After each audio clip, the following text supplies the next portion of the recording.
there.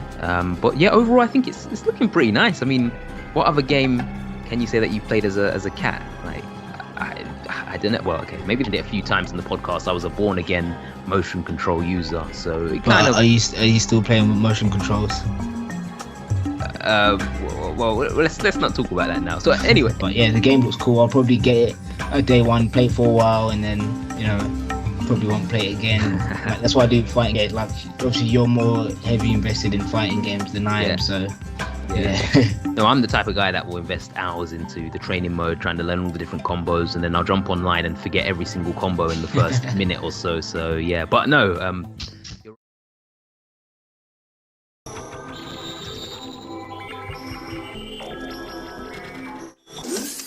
Hey, how's it going, everyone? It's Outlaw Client here, and I'm back once again with TakuStar. As always, we've had a little bit of a hiatus in between, but we've returned once again when we're needed most for PlayStation State of Play content. But yeah, welcome back, guys, to the weekly podcast zone. This is the Big 10, the 10th episode. It might have taken us around 2 years, but hey, we got there eventually. Anyway, TakuStar, do you want to introduce yourself once again? Hi there, guys. TakuStar back again with Outlaw Client here to discuss the State of Play news that came out last week, to share our thoughts with you guys. And yeah, hopefully you like what we have to say, or maybe you might not like what we have to say. But yeah, just here to get the discussion going. Yeah, and there are quite a lot of big hitters in this State of Play. So I mean, even if you don't like our commentary, even if you want to mute our voices throughout, which kind of defeats the point of a podcast. But anyway, even if you don't want to hear our voices, you've at least got some big games to look forward to. But anyway, I think without further ado, I'll just jump right into the first game. So starting things off, we had a very heavy hitter right in the beginning. PlayStation bringing out the big titles immediately, and this was in the form of Resident Evil 4 remake. So straight away they teased the release date, which was on I believe the 24th of March 2023, a day after my birthday actually. So if anyone wants to feel generous and they want to send me a copy of a game, an early birthday gift, then guys, feel free.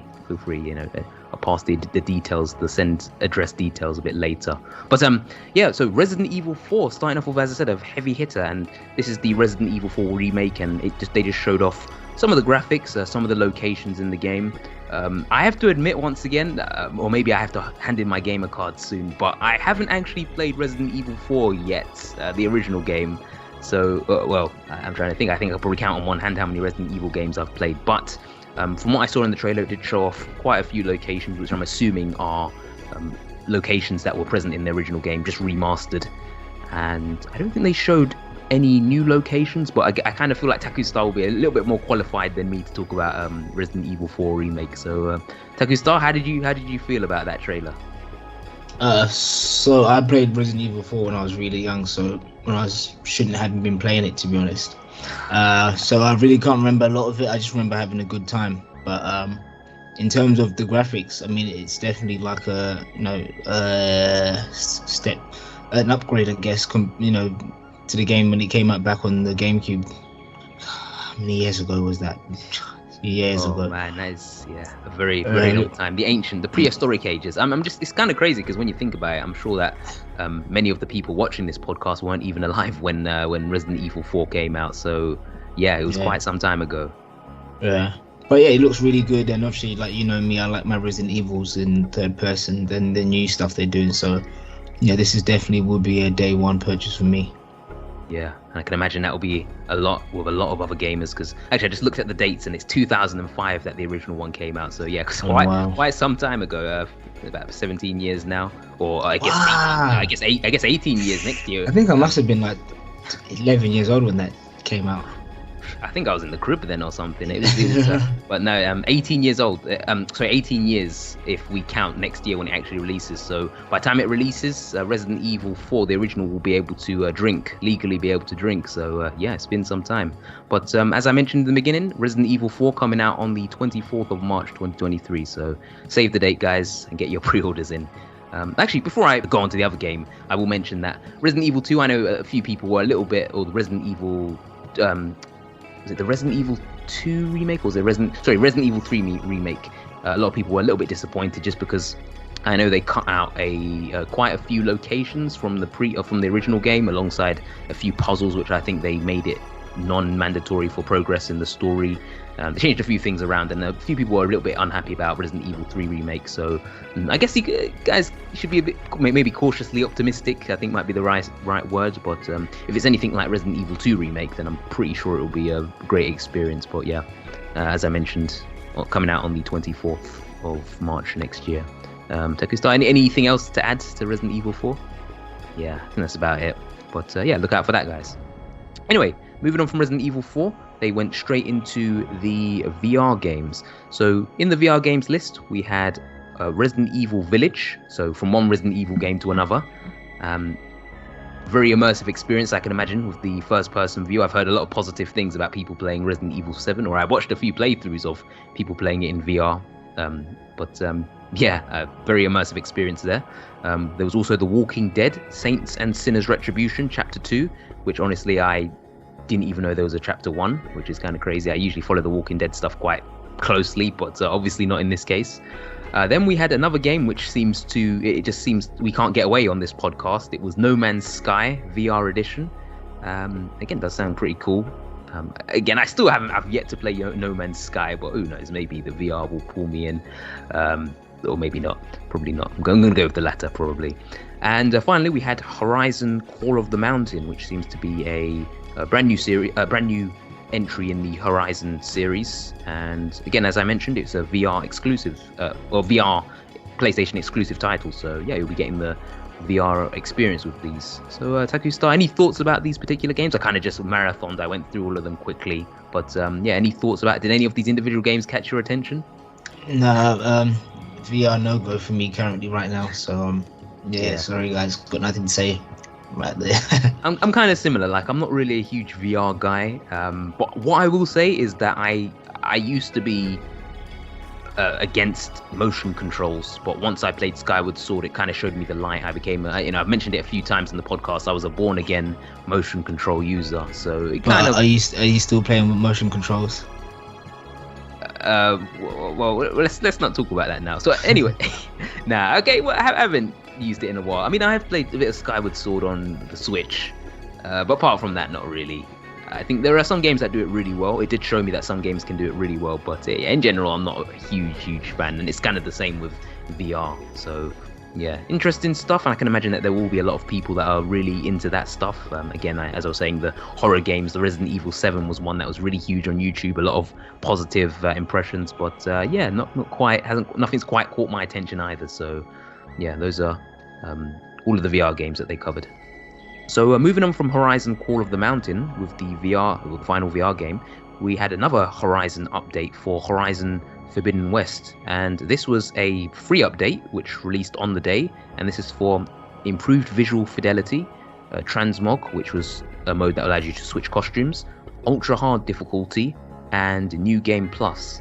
So once again, this is probably going to come as no surprise to anyone, but as someone who doesn't own a PS5 yet, I haven't actually played Horizon Forbidden West yet, so these updates aren't really going to do much for me. I can imagine it'll be pretty big for other players that currently have the game, maybe breathe a new breath of life into the game, but yeah, as I said, not really too much for me. It sounds like good updates, but that's all I can really say at the moment. How about you yourself, TakuStar?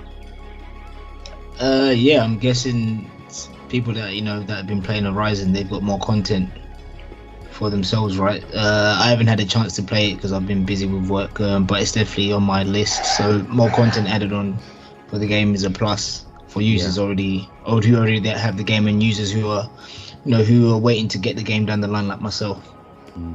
Yeah, same. I mean, if as I said in the last podcast, and it's kind of a similar thoughts at the moment, but I was saying before about how I didn't really have much of an incentive to buy any of the next-gen consoles, Xbox or PS5 at the moment. Nothing really caught my attention. But if there were any games that would catch my attention, it's probably Horizon's Forbidden West. It looks really good so far, and I've heard nothing but good things.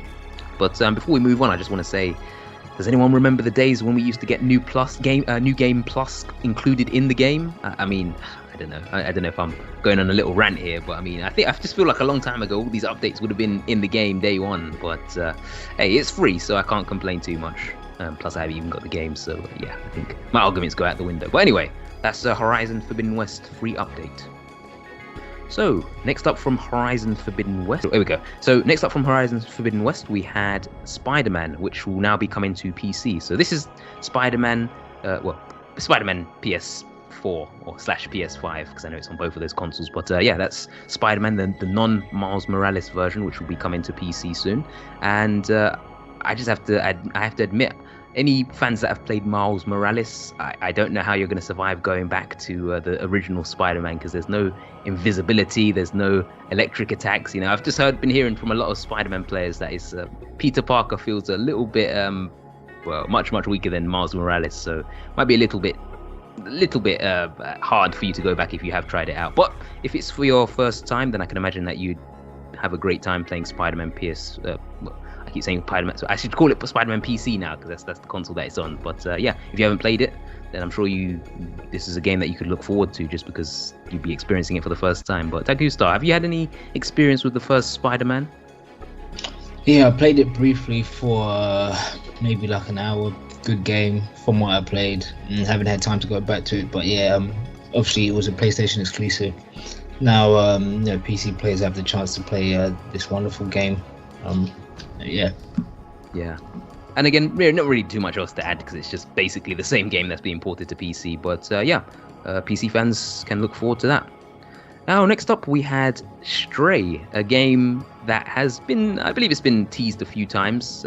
Stray's actually, they didn't show off, they didn't have like a huge explanation or anything, but they just showed off a little bit more of the gameplay.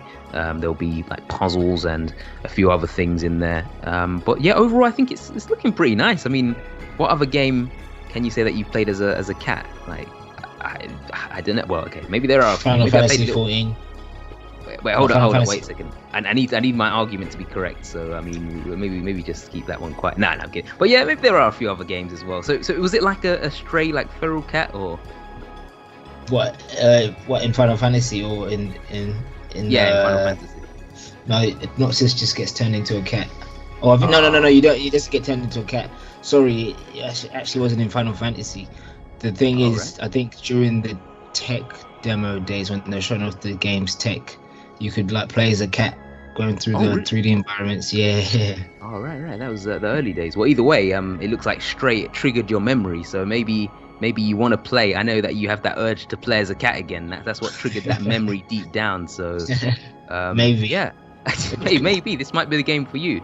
But yeah, it looks pretty interesting so far. I quite like it. As I was saying, it shows us a lot of platforming and possibly even a few puzzle elements, but it showed off a bit more of the robot companion that the cat has throughout the adventure. So yeah, and a few other enemy encounters. Like, it seems like there were robots that were like flying in the air with like security lights. So maybe there might even be a little bit of Metal Gear Stray going on, a Metal Gear Cat or something, because there's maybe some stealth gameplay to try and avoid it. But either way, there wasn't too much shown off. It was just another snippet of gameplay. But either way, it's a game that I'm quite interested to play. Yeah, so that was the 19th of July, I believe the release date for that game was. So yeah, as I said, the game that I'm pretty excited to try out. Anyway, moving on from Stray, we have one of my favorite games of the state of play, and this was the Callisto Protocol. Now, this is a game, a survival horror style game, which I'm assuming, a third-person survival horror style game, which was actually made by the team that worked on Dead Space. Now, I mean, I know Visceral Games is no more, but the team, the team of Visceral Games, or the ex-team members of Visceral Games, have come together to make this survival horror game, and honestly, it's looking pretty solid in my opinion so far. I mean, it's mostly cutscenes what we saw so far, but we did get little snippets of third-person gameplay, although I am looking for a little bit more. But it truly does look like a horror experience to behold, or a game where I probably won't be sleeping much for the weeks following my playthrough. But anyway, TakuStar, how did you feel about the Callisto Protocol? Yeah, it looked really good. I never played Dead Space back when it came out. So yeah, luckily it's coming out this year, 2nd of December. So if I get time to sneak in a horror game in my busy schedule, this would definitely be one to look for. Because obviously I'm just used to playing Resident Evil in terms of horror games, so it'd be nice to play something that's completely different. Well, a great thing is that the original Dead Space was heavily inspired by Resident Evil 4. So honestly, I mean, it's kind of funny because you haven't played Dead Space, I haven't played Resident Evil 4, but just based off of all of the director, because there was a director documentary about the making of the game, and he, as I said, he referenced Resident Evil 4 quite a lot, and he said that it was specifically designed, that was this huge inspiration. So I can imagine there'd be a lot of Resident Evil 4 style elements from Dead Space. And again, if the Callisto Protocol is anything like Dead Space, which is looking very similar, then I can imagine that there'll be a lot of Resident Evil 4 stuff, which would probably which I could imagine you would like. But no, yeah, you're in for a treat. You got the Callisto Protocol on the 2nd of December, and then after that in 2023 you've got Dead Space coming out as well. So yeah, you've got a good lineup of horror games. Oh, and of course you can forget about Resident Evil 4 remake. So yeah, a lot of good games coming out, a lot of good horror games, third-person survival horrors coming out. And yeah, as I mentioned, that will be on the 2nd of December, Callisto Protocol, so look out for that one. So moving on from the Callisto Protocol, we had a game which is kind of near and dear to my heart. I mean, not I don't know too much about the game. I've heard little bits and pieces, but this is ROLLERDROME, which is a skating game, which includes, it's kind of like an arena brawler, or arena brawler, you think of like Smash Brothers, but it's kind of like a free roam, maybe battle royale is the right word. But yeah, you skate around, you have weapons that you can use. And as I said, I don't know too much about the game, but in my free time, I'm a huge inline skater, and a roller skate. It's not exactly the same, but it's close enough for me. We don't get nearly enough roller skate games, inline skate games, so I'll take anything I can get. Any game that has wheels attached to a person's feet, I will get excited. So I mean, yeah, it looks all right. Very colourful art style so far. A lot of cell shading and giant mechs to fight. As I said, maybe the animation might need a little bit of work. It looks a little bit on the stiff side, but it looks like an interesting addition. It's probably one that I'll end up checking out when it drops. But TakuStar, how do you feel about ROLLERDROME? It's a unique concept. I haven't seen anything like that. So it's got that going for it, I guess. Yeah, like you said, animations look a bit stiff and stuff, but I think the art style is really good. Really pops out. Yeah, not my type of game, but it's nice that it's there. And obviously, like for yourself, you said you like roller skating. So there you go, you got your roller skating fix. It almost reminds me a bit of like Tony Hawk, but like with guns. Like that would be, I don't know. It's a really cool concept, because I've never thought of, imagine a Tony Hawk game that's like a shooter, right? And this works. It looks like it works. So yeah, no, it's interesting. It's interesting. When you get it, you can tell me about it.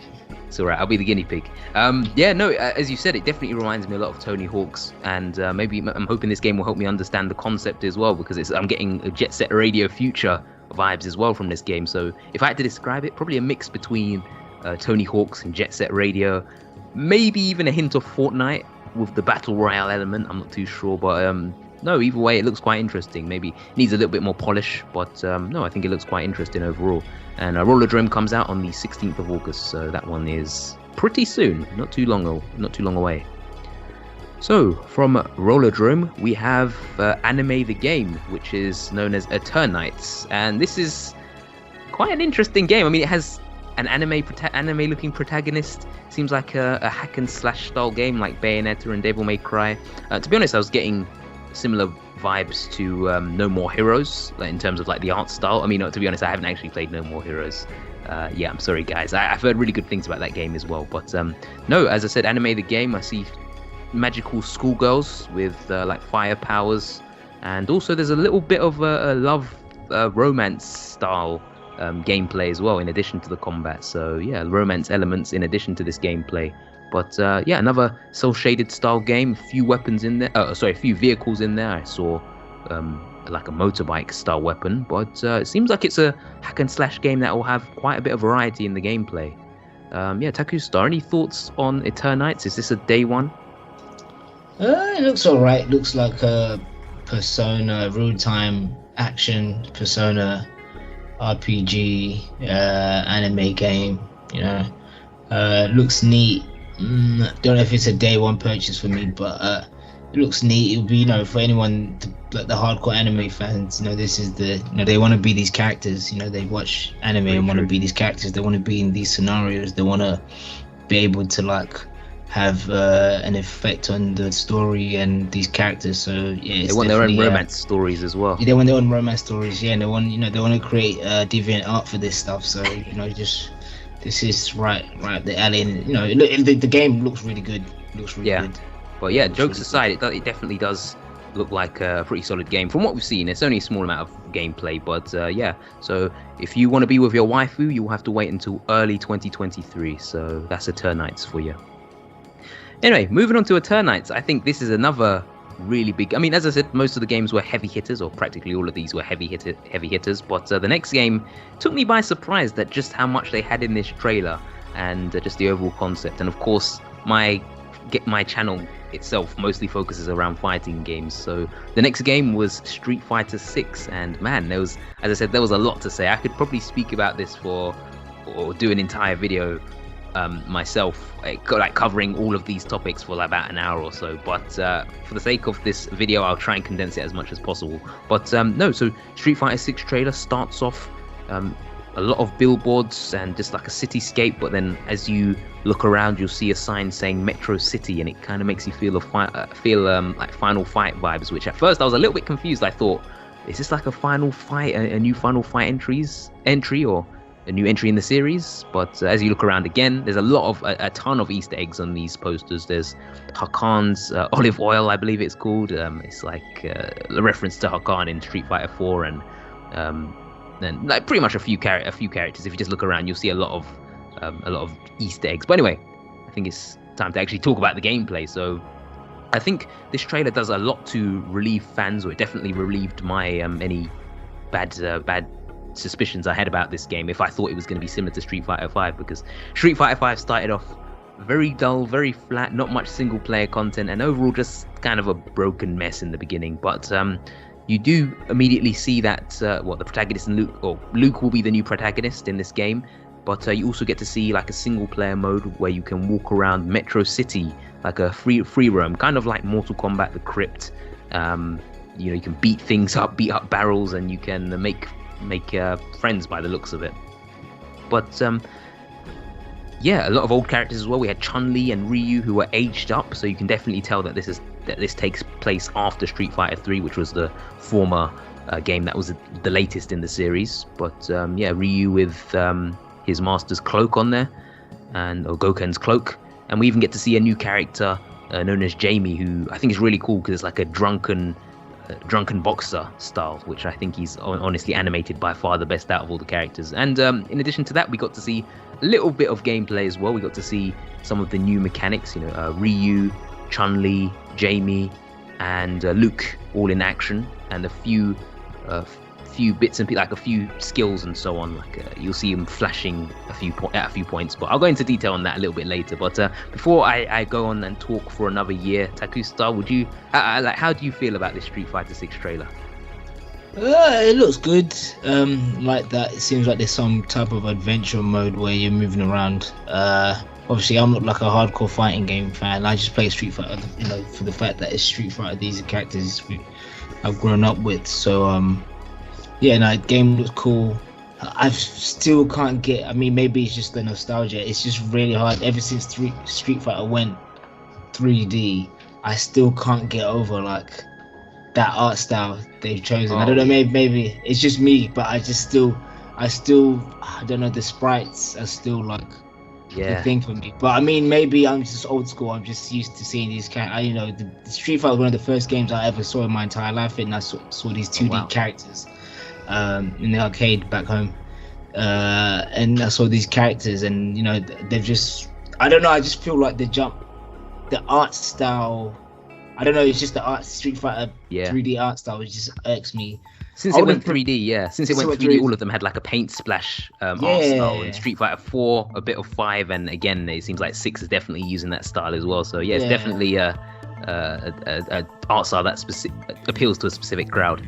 Yeah, I feel like, I know this is just me, but I actually really like the way that the Street Fighter characters were modeled in Marvel vs. Capcom 3. Like I felt like that was a good like transition for the Street Fighter characters. If they were gonna go 3D, that would have been perfect. That kind of art style would have been perfect. But you know, yeah, it's still kind of rising the wrong way. But yeah, the game looks cool. I'll probably get it day one, play it for a while, and then you know, probably won't play it again. Like, that's why I do fighting games. You know, apart from like Smash. You know, I mean every fighting game that comes out, I play it for a while and then like just oh yeah, I played enough. But yeah, it's just like yeah, like obviously you're more heavy invested in fighting games than I am, so yeah. No, I'm the type of guy that will invest hours into the training mode, trying to learn all the different combos, and then I'll jump online and forget every single combo in the first minute or so. So yeah, but no, you're right. It's definitely a game, or fighting games in general. Most of the replay value comes from just being in the training mode and practicing the combos and everything, which I find really fun. I definitely recommend people to try that out, because it might seem really boring at first, but when you learn certain combos, can feel very rewarding. But fighting games are pretty rough, because it's one of the games you have to put in a lot of effort to really get any reward back. So yeah, but as I mentioned as well, it did show a ton of single player content. There was like a Metro City 3D free roam mode. So again, we don't know too many details about that, but it does seem like Capcom are making an effort to appeal to the more casual crowd and give a lot more content in the single player mode. So yeah, it looks all right so far, but we have to wait and see for a bit more information. So one thing I did want to mention for the gameplay, I know this is a fighting game channel, so I feel obliged to talk a little bit about the mechanics, but the thing, like usually with Street Fighter, they have like the special meter mechanics and so on, and like you had V skills and like the gauge, like in most of the newer Street Fighter games, and like V reversal and all that. But the system in this is known as the drive system. So again, it's a lot of them double up as previous abilities, like in Street Fighter 5, like V reversal. There's one called drive reversal, which pretty much the same thing, but I'll just briefly go over them. So there's drive impact, which is like a focus attack. It's described as like a focus attack mechanic from Street Fighter 4. So they get a little bit of armor, they can absorb attacks and so on, and yeah, it helps you defend against opponents and offensive as well. So a few uses. There's the drive parry, which is exactly as it sounds. It's like in Street Fighter 3 where you can parry moves, although I've heard that it's a little bit easier to do. You just hold down the button instead, but it will cause the meter to drain. There's overdrive mechanic, and I believe it's just a way of describing the EX, aka the enhanced move. So you use one bar and it enhances your move. It might give it better frame data, make it quicker, and so on, make it safer and everything. But yeah, it's pretty much just super like one gauge of super bar.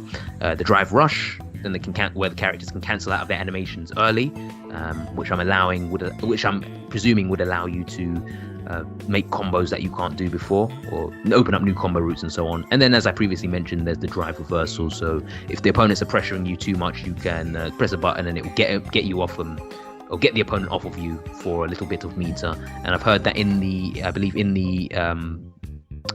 corner, I believe it might cause like a wall bounce or something, but I'm not 100% sure. I have to double check on that. But yeah, it's got a few different mechanics here, drive mechanics. Hopefully it won't be too overwhelming for beginners, but it sounds like it's systems that are present in the previous game anyway, so I can imagine it won't be too bad.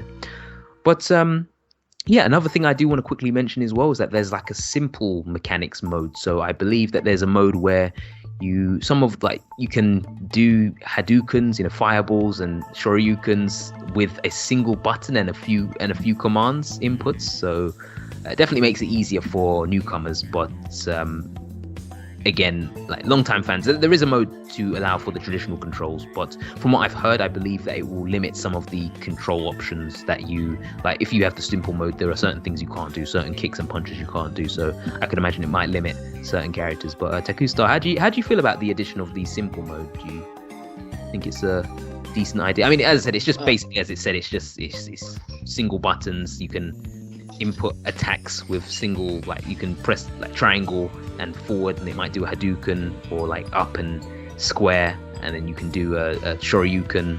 But yeah, how do you feel? Because I was thinking maybe it would be pretty good for like the newcomers, casual audience, to help them learn things quickly. Yeah, I think like it's definitely a good inclusion into the game.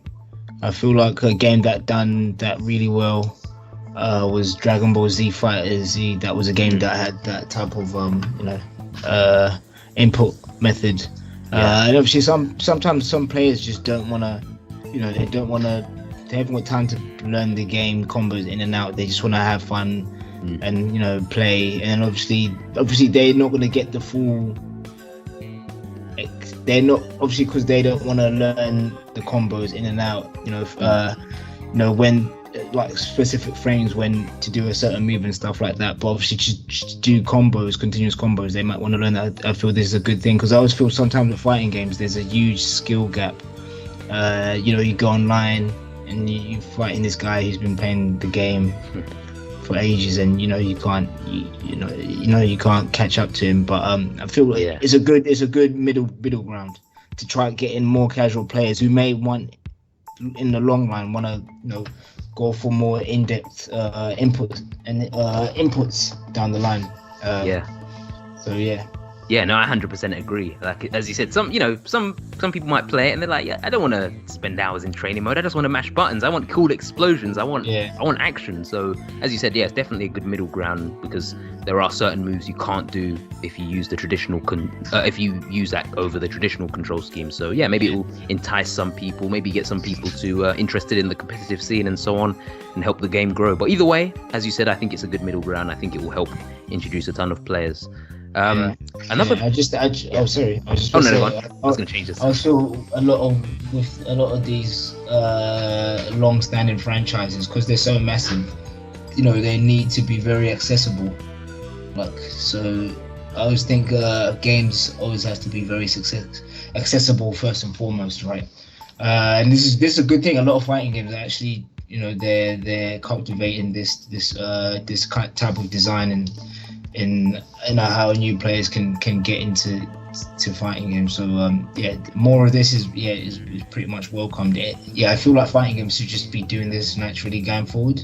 Definitely, it's as you said, as you mentioned before, Dragon Ball FighterZ was the game that I can think of the most that started this. But as I said, it was very similar. You can mash a single button and you can get huge combos out.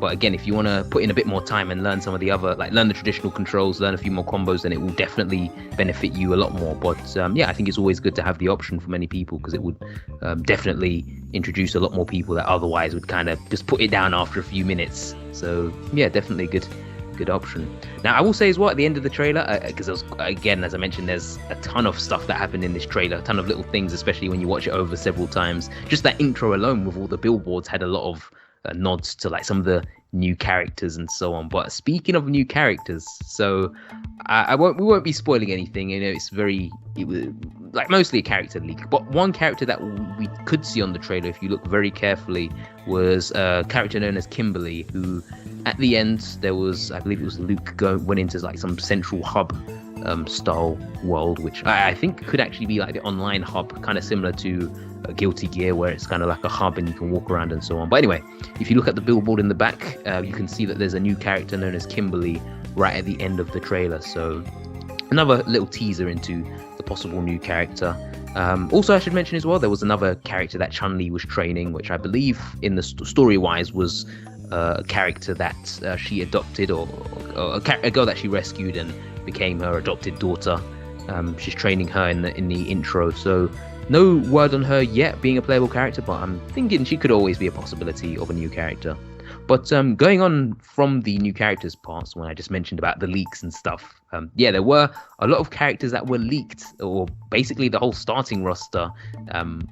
I believe it was only a few hours after the state of play finished, so we can't confirm whether these are real or not, but all I'm going to say is that these look like very genuine designs. There's been a few leakers that leaked these characters a month in advance, and the descriptions match up exactly. The art style of this leak matches up very, more or less identically with the description given. So I'm guessing that these are real leaks. But we're not going to spoil anything, but all I will say is that I do think the designs look really good, and certain characters that I did not expect to come back, one that I really wanted to come back, actually made it in. So as I said, I won't give much away, but TakuStar, how did you feel without giving away too many leaks?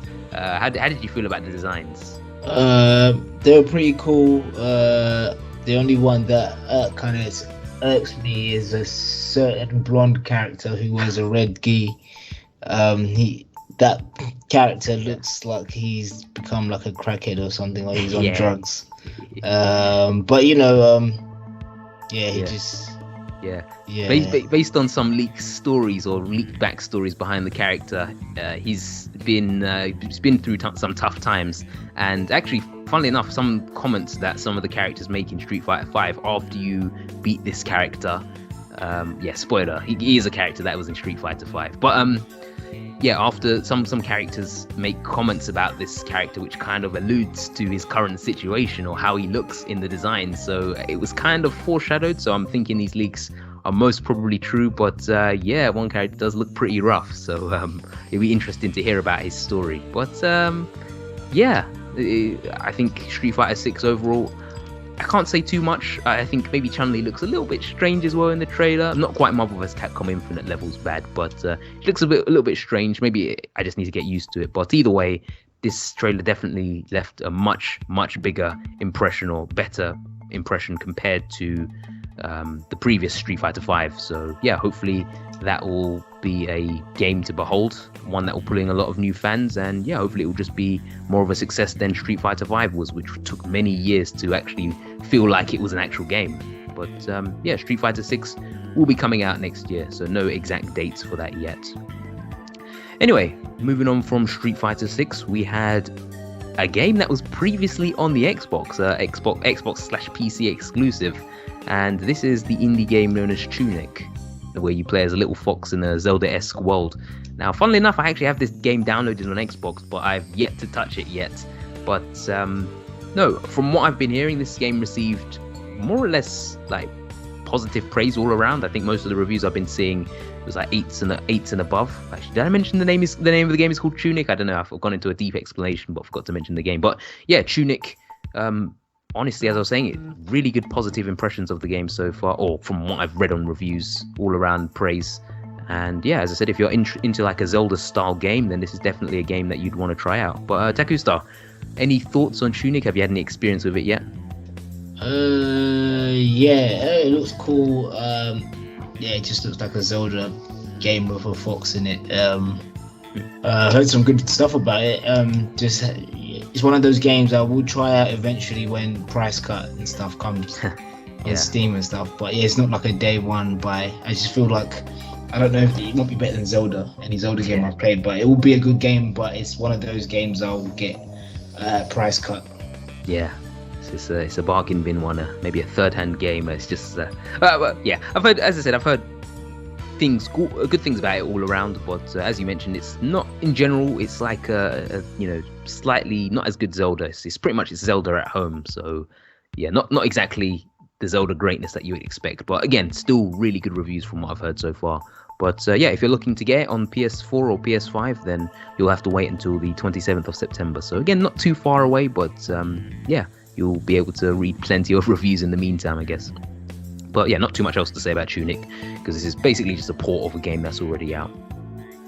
So after Tunic, there was another indie game which kind of confused me. I didn't know too much of what it was about, but this is an indie game known as Season. So you seem to play as a guy who just travels around like a young adult. He seems to just be traveling around. It's not a guy, it's a girl, it's a woman. No way, really? Yeah. Is it really? Yeah, I had to check. Oh, right, I didn't even realize. All right, well, I'll get my glasses and then I'll rewatch the trailer again. But so you play as a girl, a young woman who seems to travel around the world and seems to travel around on a bike, meeting people. As I said, I don't know too much of what the game is about, but it just seems like an exploration. It's an exploration. It's one of those arty like type of games. I think the premise said you play this woman who goes around exploring different locales and meeting different people, and then there's like a cataclysm. I think that's happening. That's basically erasing the world. So I think you go around taking pictures, making memories before that cataclysm happens, I guess.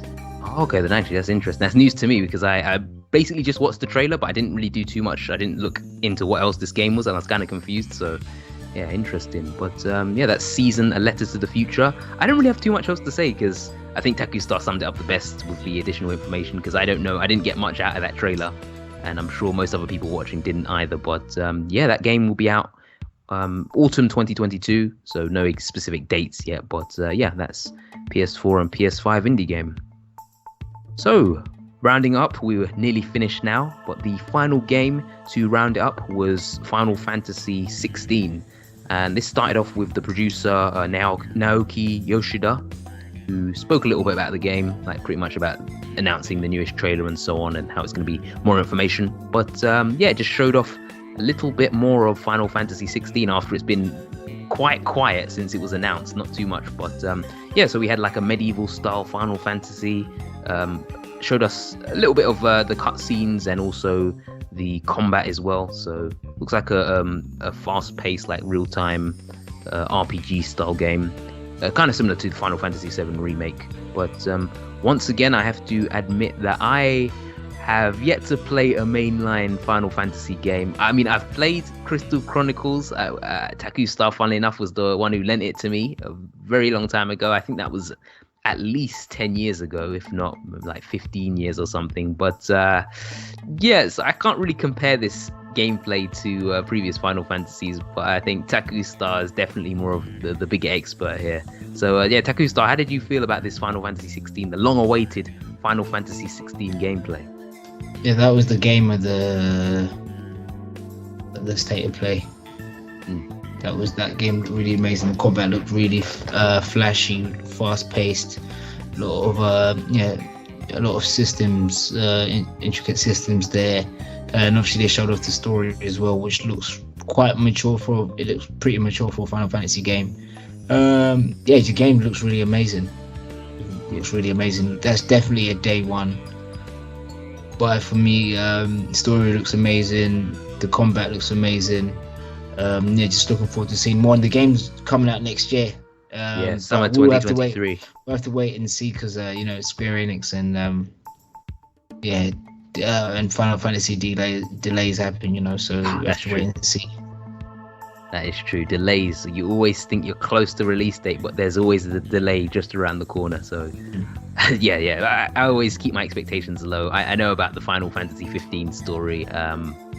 Yeah, I won't get my hopes up too high. But anyway, yeah, that's Final Fantasy 16. I can't really say too much else, but yeah, I did think the trailer looked amazing as well. There was a few I believe there's summons like Ifrit and Bahamut and so on. I don't know my Final Fantasy too well, but yeah, the trailer looked really impressive, and I personally think yeah, it looked very interesting. Basically, I can't really say too much else. As I said, I'm the Final Fantasy noob over here, so can't compare it to anything else, but definitely seemed like a solid ending to the state of play, and as I said, heavy hitters all around from start to finish, in my opinion.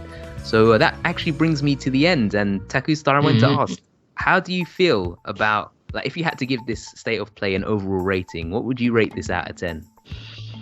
Maybe like a strong 7. Strong 7? Yeah, like a 7.5, 7.6. Yeah. Well, I was thinking maybe around 8.5. I think it was really strong, like heavy hitter after It was. There was a lot of good games. There was a lot of good games. Like Resident Evil 4, the Horizon updates, Spider-Man, and so on. I mean, I guess a lot of these, some of them were ports. I mean, yeah, as I said, Horizon, Spider-Man, Tunic, all ports of games that are already out. But I mean, if you haven't tried these games before, I'd probably, if you're someone who's never tried any of these games, I'd probably give it like a 9.5 out of 10, because you're in for a good library of games. But if you have tried these ones before, you might be a little like, I've seen this before. I no need to buy these again. But still pretty cool to have all of these games on one platform, and a good look into the games that are coming in the future. So yeah, 8.5 for me. But anyway, that about wraps everything up, guys. Yeah, so everyone, thank you for checking this video out. Let us know, what did you think about the video? What did you think about the state of play? Is it a very strong one for you, or maybe you just thought, meh, nothing too much that really caught your attention? But either way, I hope you guys will leave a comment, and of course subscribe and like if you're new here, to be made aware of when our next weekly podcast zone episode will be airing. And also, TakuStar, where can everyone find, well, And actually, you don't really use Twitter too much nowadays, do you? So yeah, but TakuStar, you can find him right here on the Outlaw Client channel, exclusive, guys. So yeah, thanks for watching, and we'll see you next time. Peace.